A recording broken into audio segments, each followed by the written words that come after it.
All right, team, welcome back to the Man Talk Show. Connor Beaton here. And today we're going to be talking about the keys to dating a woman who is more in her masculine.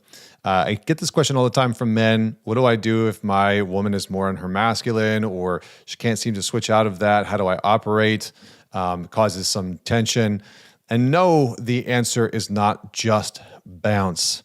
I've seen a lot of commentary on the internet of like, oh, if a woman's more in her masculine, then you're beta and, you're attracting her, or if a woman's more in her masculine, just bounce, don't even bother with that.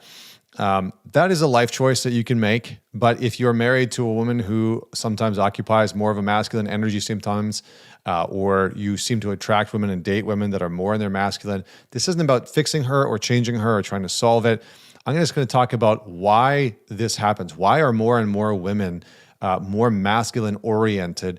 And then secondly, what do you do? How do you build a healthy, grounded, peaceful, loving, fulfilling, satisfying relationship with a woman that maybe is more in that masculine orientation? So let's dive in. First, why is this happening more and more and more? I think there's three big things I want to lay out. The first one is that society has incentivized women to embody the masculine more and more. There has been this push for women to embody more masculine-oriented gender norms or characteristics or traits, things like assertiveness, becoming a little bit more dominant and aggressive. Those things seem to be more and more socially acceptable for women to embody, to be more direct, to be more ambitious. And they are less and less socially acceptable for a man to embody. And we can see this in our culture, right? Feminism sort of denotes this idea that in some ways, and I'm not knocking feminism, I'm not putting it down, I'm just we're just talking about it here. Don't bring the knives out, don't shank me. But in many ways, feminism is promoting equality through the vehicle of encouraging women to be more like men and men to be more like women.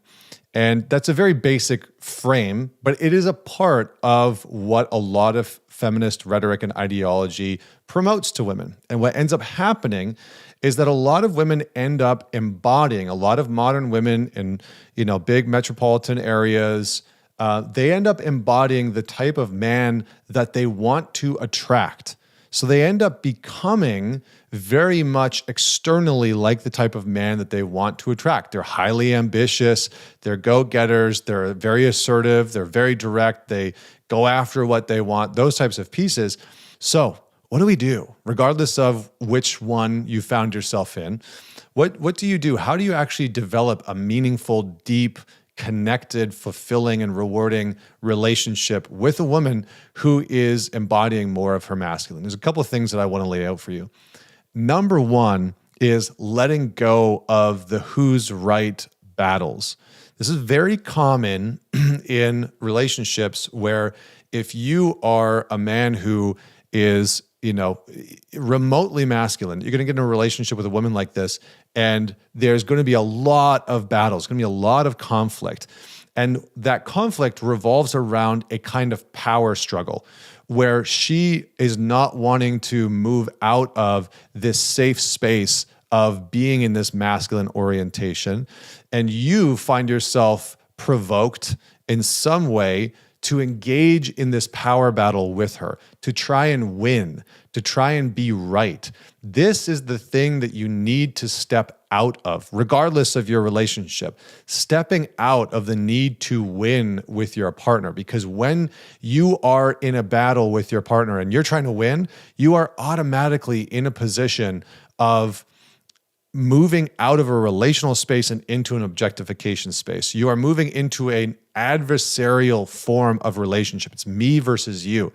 That is non-relational. That is not the type of relationship that is likely going to bring you long-term fulfillment and joy and happiness. It's very common that when men enter into a relationship with a woman who has a good amount of masculine characteristics or masculine energy, for some men, it ends up becoming like an intimidation thing where they feel like they need to go into this kind of battle in order to claim the masculine role or seat in the relationship. And you see this in conflict between the two of them. You see this in how the man is engaging with her. He stops operating from a place of trying to woo her and trying to express desire for her, and he starts trying to win her, right? He starts trying to conquer her. So instead of battling with her for the role in the relationship, try out grounding her. The real competition, if there was one, because we all, not all, but many of us like the tactical things that we can do. The real quote unquote competition is, can you outground her? Can you stay grounded? Not unfazed or emotionally shut off or completely disconnected, but can you be less reactive? Can you actually learn to breathe and ground your nervous system? Can you stay calm, cool, and collected even when she moves into this space of maybe being harsh or coming at you a little bit and having like a kind of a fierce edge? You know, I think a lot of men end up dating a woman who has a good amount of fire in her, and they don't know how to be the water that's unfazed by the fire, that's unburned by the fire, and actually help the fire start to diminish a little bit and turn down. And what they end up doing is they meet the fire with more fire. And so they meet that hostility or that aggression or that assertiveness or that directness or the criticism. It causes them to be reactive, and then they fight back. And the last thing is evoke her emotions. Women who are more in their masculine have a whole slew of unconscious tools and responses that are meant to deflect away from their emotional body. Again, because that's been seen as weak. They've been told that that's dangerous to share with a man. They haven't seen an example of what that looks like growing up. They've done it in the past and they've been used or abused or betrayed because of those things. They just genuinely don't trust that a man can hear or understand what they're feeling emotionally. So your work, part of what you can do as you step out of this battle for the masculine seat as a relationship, is to occupy the masculine territory of presence, and the presence to evoke her emotions out. And so what a lot of men do is they get caught in the details of what their girlfriend or wife is saying. You know, it's like she starts complaining about a work situation and he says, well, how do you think you should fix that? And so a lot of men continue to push their girlfriend or wife up into their head, which is where they are in their masculine, versus helping them to drop down into their body. So instead of saying, what do you think you should do? Or why do you think that happened? You can ask simple questions like, what did it feel like when that happened? Or what happened inside of you when she said that? Or when your mom called you and, was complaining about the same thing, how did you respond? How did you feel? And you start to redirect and hold presence for her to express herself, not explain herself. Explaining is a very masculine-oriented thing.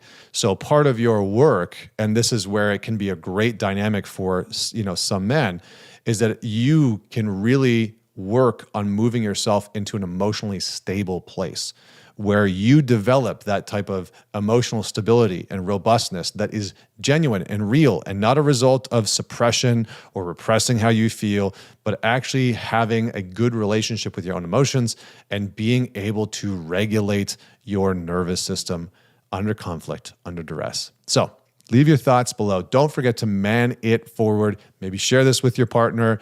Talk about what you liked, disliked, what you'd like to implement, and share with somebody that will enjoy it. Until next week, Connor Beaton signing off.